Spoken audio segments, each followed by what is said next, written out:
So week 4 is in the books, and as you can see from my picks, they did not go over very well. Went 1-3 last week. Tough game with the DC Defenders, but I had said that I thought Tampa could win that game, and I was right, but I wasn't going to. I was still went with the homer pick. Thought that LA would beat New York, didn't get that one right, and I went on a limb with Dallas and Houston. Didn't realize Landry Jones would get hurt. They had a shot. Dallas had a shot at the end, and it didn't. They didn't come through, and that's why I lost. So not a good week for your friend Mark from XFL News Hub, but this week is a new week, my friends. This is now week 5. We're going to the halfway point of the season, and so let's see what picks I have for you. If you were going to be a degenerate gambler, et cetera, et cetera. We've been through this many a times. Week 5, game 1, Seattle Dragons at Houston Roughnecks. This is going to be the question is, and it's a couple of these games this week, is who is going to be the quarterback? Is it BJ Daniels or is it Brandon Silvers? It should be BJ Daniels. Played way better than Silvers did. And, of course, we all know who the Houston quarterback is, Philip Walker. Though Cam Phillips did nothing this past week. He had one catch. That was it. I think from here on out, I don't think Houston has got it all together. So I'm going with Seattle Dragons 12, Houston Roughnecks 28. Defense played well. They do give up some points. There's no question about it. If you could get on a run and you can score 30 against Houston, you have a chance. Will B.J. Daniels be the difference maker? We don't know. But I'm going Seattle Dragons 12, Houston Roughnecks 28. That's on ABC. Next game of the week, your New York Guardians at Dallas Renegades. This one is tough. This, again, goes back to the same thing. Who is your starting quarterback? Is it Luis Perez, which it should be, or is it Matt McGloin? Got to go with the guy that can bowl between his legs and do that 110 split or whatever. You saw that video that they had during their coverage this past week. It's got to be Luis Perez. He's a game manager. He can throw the ball deep. There's no problem there. They got a good running game with Victor out there. I'm not feeling Philip Nelson at all as far as your Dallas Renegades quarterback. And in this one, I'm picking the upset. New York Guardians go into Dallas and win without Landry Jones 23-12. I don't think Dallas is going to get anything offense going. Landry Jones being hurt is terrible for the league because he's probably one of the better quarterbacks in there. And we can see even in the XFL, there's only a handful of guys that are really good.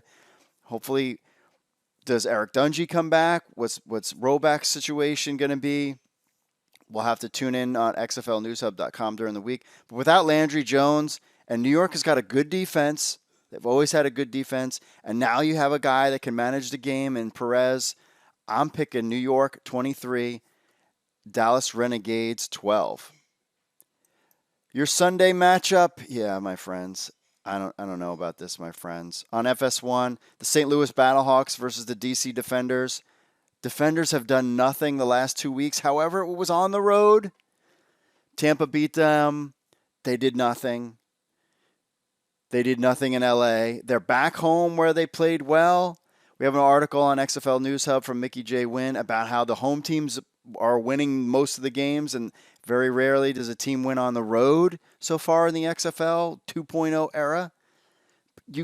But the Battlehawks, to me, right now, it's Houston and the Battlehawks. I think I was so impressed with the way they're being coached, the St. Louis Battlehawks. They have a young quarterback who's mobile. That's working well for them. Their running game was okay this past week. It wasn't dominant like the Vipers were, but they have good runners in Matt Jones, Kristen Michael, to run all over DC defenders. I think that's the DC defenders' weakness, is their ability to stop the run, frankly. I want DC to win because then we have a good rivalry going in and we have a good parity, I guess you could say, for that Eastern Division, but I'm not feeling it. I'm going Battlehawks 23, Defenders 9. Defenders finally get on the board. It's either going to be 3 field goals or a touchdown and a field goal or something like that. I'm not looking for the DC defenders to light anybody up.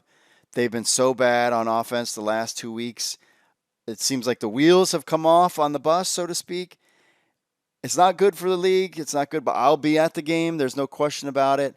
I will go to the game whether they never score again all season or what, because I'm not a fair weather fan. But these games, these teams like not playing well, like it affects. There's only finite. People want to see a winner, and if teams are laying a goose egg, that's not good. Now, New York's win this past week was huge for them because now that reinvigorated the fan base. A New York win and Defenders loss, now New York is in the playoff hunt. And they have that big stadium. The weather's going to start to get nice. It should be decent in D.C. in the 50s, but I'm going St. Louis Battlehawks 23. Your New York Defenders, the D.C. Defenders, America's team, 9. Last game, Tampa Bay Vipers at LA Wildcats. That's on ESPN, which is that's a good spot on ESPN. This past week was ESPN2, which did okay. But again, watching like Sunday night baseball, Sunday night football, and now you have a Sunday night matchup on ESPN. The Tampa Bay Vipers, maybe they have come around. LA Wildcats this past week, we are who they thought they were. They just beat up on a really bad DC Defenders team that just kind of, the wheels have fallen off. Does Tressman and company get their act together? I think it should be fourth down. I'm going to give it to you right now. I'm going no. And I am on the fence with this one as well. I think the Vipers could win, beat LA, but I have to put my money into Josh Johnson. He's a veteran quarterback. Again, going back to his two factors. One, home games matter in the XFL. And 2, East Coast teams traveling to the West Coast. And this is a later game on Sunday. This is a game that I think there could be an upset. I think Tampa Bay could beat LA. I'm not willing to put my neck out down there, but I'm going with Josh Johnson and home field advantage. And you get your Tampa Bay Vipers 20, LA Wildcats 24.